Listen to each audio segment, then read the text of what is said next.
আসসালামু আলাইকুম। আশা করি সকলে ভালো আছেন।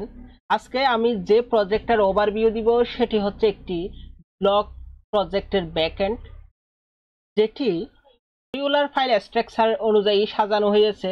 এটি মঙ্গোডিবি, মঙ্গুজ, টাইপস্ক্রিপ্ট, নোড.জেএস এবং এক্সপ্রেস.জেএস দিয়ে মূলত বিল্ড করা হয়েছে।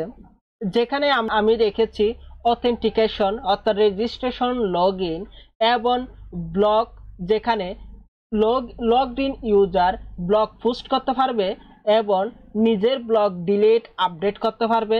ইউজার যে কোনো ব্লক পোস্ট ডিলিট করে দিতে পারবে এবং যে কোনো ইউজারকে ব্লক করে রাখতে পারবে।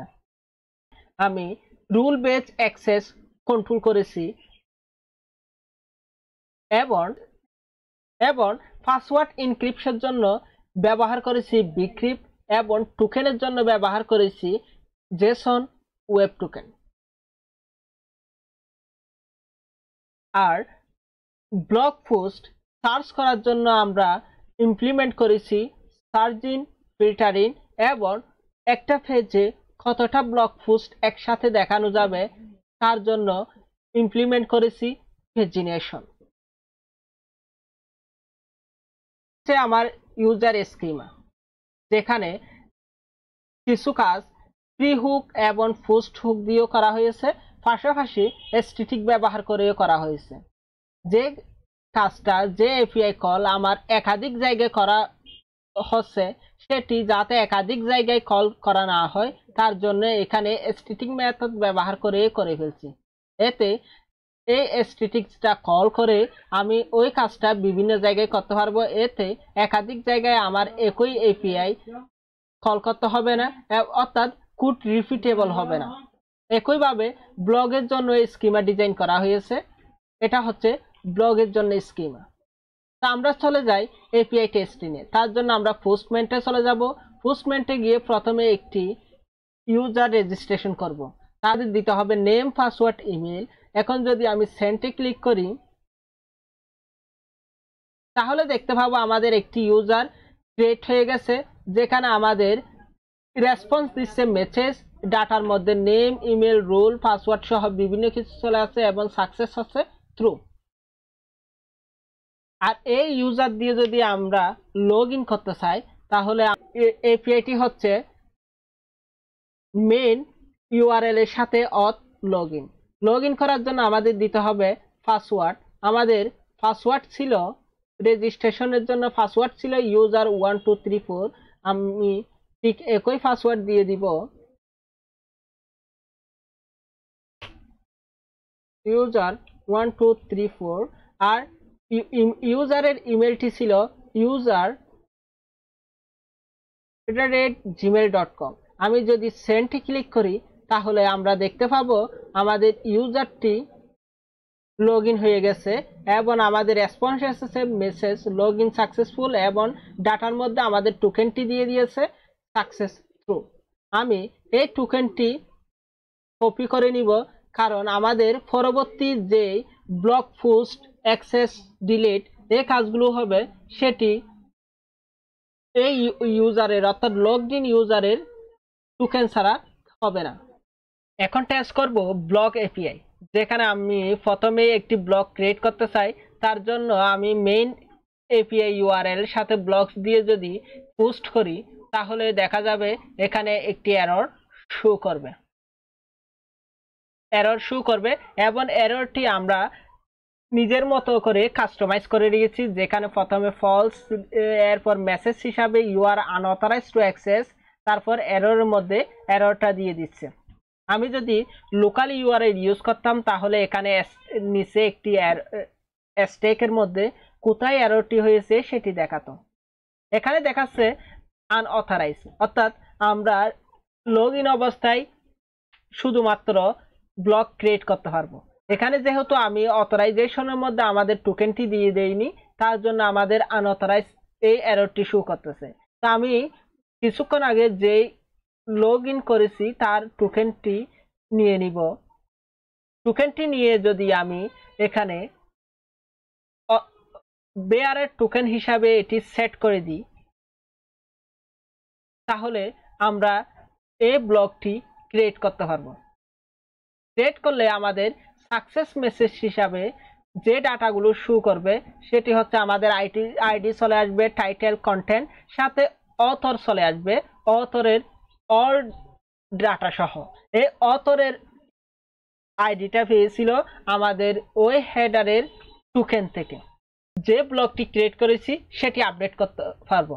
তার জন্য আমাদের মেইন ইউআরএল এর সাথে ব্লক, তারপরে আমরা যে ব্লকটি আপডেট করতে চাই তার আইডি দিতে হবে এবং আমাদের এটি হবে ফেস রিকোয়েস্ট। আর এই ব্লক আপডেট করতে পারবে যার ব্লক সে, এবং অবশ্যই লগড ইন থাকতে হবে। তো এর জন্য আমি বিআরআর টোকেন হিসাবে আমাদের লগড ইনের পর পাওয়া টোকেনটি এখানে দিয়ে দিব। এরপর যদি আমি বডির মধ্যে কিছু চেঞ্জ করতে চাই, যেমন টাইটেলে আমার নাম আই এম রানার দিয়ে যদি সেন্ড করি, তাহলে দেখা যাবে আমাদের আপডেটেড রেসপন্স চলে এসেছে। আগে ছিল ইন্ট্রোডাকশন অফ টাইপস্ক্রিপ্ট, এখন ওটা চেঞ্জ হয়ে আই এম রানার চলে এসেছে এবং কন্টেন্ট আগেরটাই রয়ে যাবে, বাকি কিছু পরিবর্তন হবে না। আমি একইভাবে চাইলে কন্টেন্টও পরিবর্তন করতে পারি। এরপর যদি আমি এই ব্লকটি ডিলিট করতে চাই, তার জন্য আমাদের প্রয়োজন হবে ব্লগের আইডি, এবং আমি যদি ডিলিটে চলে যাই তাহলে আমাদের মেইন ইউআরএল এর সাথে ব্লগ সাথে আমাদের ব্লগের আইডিটা পাস করতে হবে, এবং এটি অবশ্যই হবে একটি ডিলিট রিকোয়েস্ট, এবং আমাকে অবশ্যই লগড ইন অবস্থায় থাকতে হবে। তার জন্য আমাদের লগড ইনের পর পাওয়া ওই টোকেনটি এখানে পাস করে দিব। এখন যদি আমি সেন্ডে ক্লিক করি তাহলে দেখা যাবে আমাদের ওই ব্লকটি ডিলিট হয়ে যাবে। নিচে রেসপন্স এসেছে ব্লক ডিলিটেড সাকসেসফুল, এবং ডিলিট হওয়ার পর যদি আমি আবার একই আইডি দিয়ে ডিলিট করার চেষ্টা করি তাহলে আমাকে এরর শো করবে। এখানে দেখা যাচ্ছে this block post not exist, কারণ আপনারা কিছুক্ষণ আগে দেখতে পেয়েছেন আমি ওই ব্লকটি অলরেডি ডিলিট করে ফেলেছি। হ্যাঁ, এরপর ওটা আর আমার ডাটাবেসে এক্সিস্ট করতেছে না, তাই এর জন্য আমাকে এরর শো করতেছে। আমরা অল ব্লক চাইলে গেট করতে পারি। এটা পাবলিক এপিআই লগ ইন না করার পরও এই ব্লকগুলো শো করবে। তার জন্য আমাদের যেতে হবে মেইন ইউআরএল এর সাথে ব্লক দিতে হবে। আমরা যদি গেট রিকোয়েস্টে ক্লিক করি দেখা যাবে আমাদের অল ব্লক এখানে চলে আসবে। আমরা চাইলে এটা সার্চ করে ফিল্টার করেও নিয়ে আসতে পারি। আমি যদি সার্চ ডট টাইপস্ক্রিপ্ট দিই তাহলে দেখা যাবে যে টাইটেল এবং কন্টেন্টের মধ্যে টাইপস্ক্রিপ্ট ওয়ার্ডটা আছে ওই সব কন্টেন্ট এখানে শো করবে। এখন দেখা যাচ্ছে আমাদের শুধুমাত্র একটা পোস্টে টাইপস্ক্রিপ্ট ওয়ার্ডটাই আছে, তাই একটা পোস্ট শো করতেছে। আমি যদি অন্য কোনো ওয়ার্ড দিয়ে ট্রাই করি, যেমন সিএসএস, তাহলে দেখা যাবে যে পোস্টের টাইটেল এবং কন্টেন্টে সিএসএস আছে ওই সব চলে আসবে। অথবা আমি যদি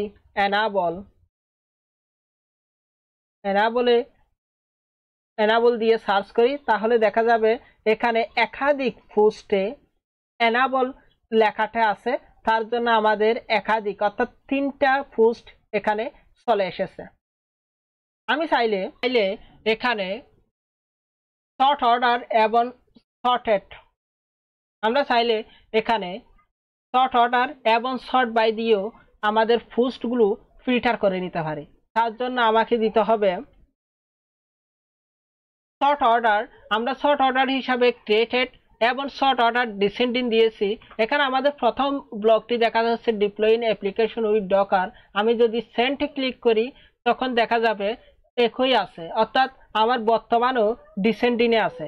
আর আমি যদি অ্যাসেন্ডিংয়ে আমার রেজাল্টগুলো চাই, তাহলে আমি এসিং ফাটিয়ে যদি ক্লিক করি, তাহলে দেখা যাবে আমাদের এখানে প্রথমে চলে আসছে build in mobile apps with react native.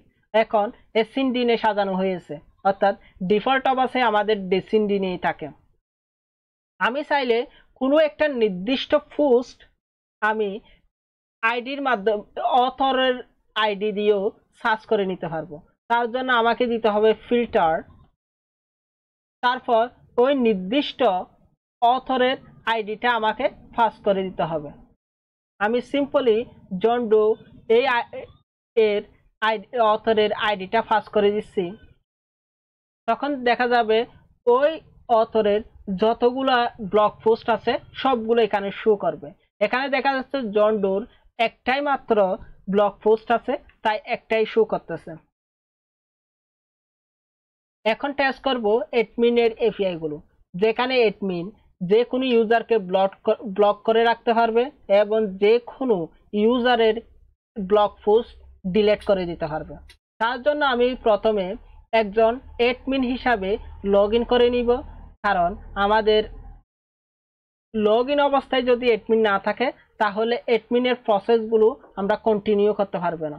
R admin log in প্রমাণ করার জন্য আমাদের লাগবে টোকেন। তো আমরা টোকেন পাওয়ার জন্য লগ ইন করে নিব এডমিন হিসাবে। এখন আমরা পেয়ে গেছি এডমিনের টোকেন।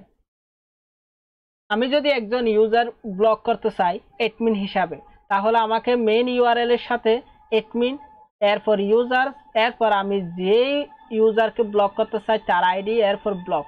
এরপর যদি আমি ফেস রিকোয়েস্ট করি, তাহলে দেখা যাবে আমার ইউজার ব্লক সাকসেসফুল হয়ে গেছে। এবং একই ইউজার ব্লকড ইউজারকে যদি আমি আবার ব্লক করতে চাই, তাহলে আমাদের একটি এরর থ্রু করবে, যেটি হচ্ছে user already blocked or not exist. অর্থাৎ এই মেসেজটি দেখাবে তখন যখন আমার ইউজার অলরেডি ব্লক, অথবা যদি ওই ইউজারটা আমার ডাটাবেসে না থাকে। ব্লক এখন টেস্ট করব এডমিন দ্বারা কোনো একজন ইউজারের ব্লক ডিলিট করা। তার জন্য আমাদের প্রয়োজন হবে যে ব্লকটি ডিলিট করতে চাই ওই ব্লগের আইডি। তো আমি সিম্পলি এখানে দিয়ে দিব নির্দিষ্ট ব্লগের আইডি।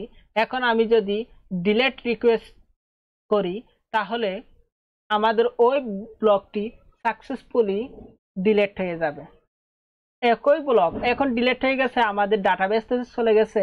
যদি আমি আবার ওই আইডি দিয়ে রিকোয়েস্ট করতে চাই, তখন আমাদের এরর থ্রু করবে, বলবে দিস ব্লক নট এক্সিস্ট, কারণ আমরা একটু আগে ওই ব্লকটি ডিলিট করে ফেলেছি। এই ছিল এই ব্লক ব্যাক এন্ড সার্ভারের ওভারভিউ। আশা করি আপনাদের ভালো লেগেছে। আসসালামু আলাইকুম।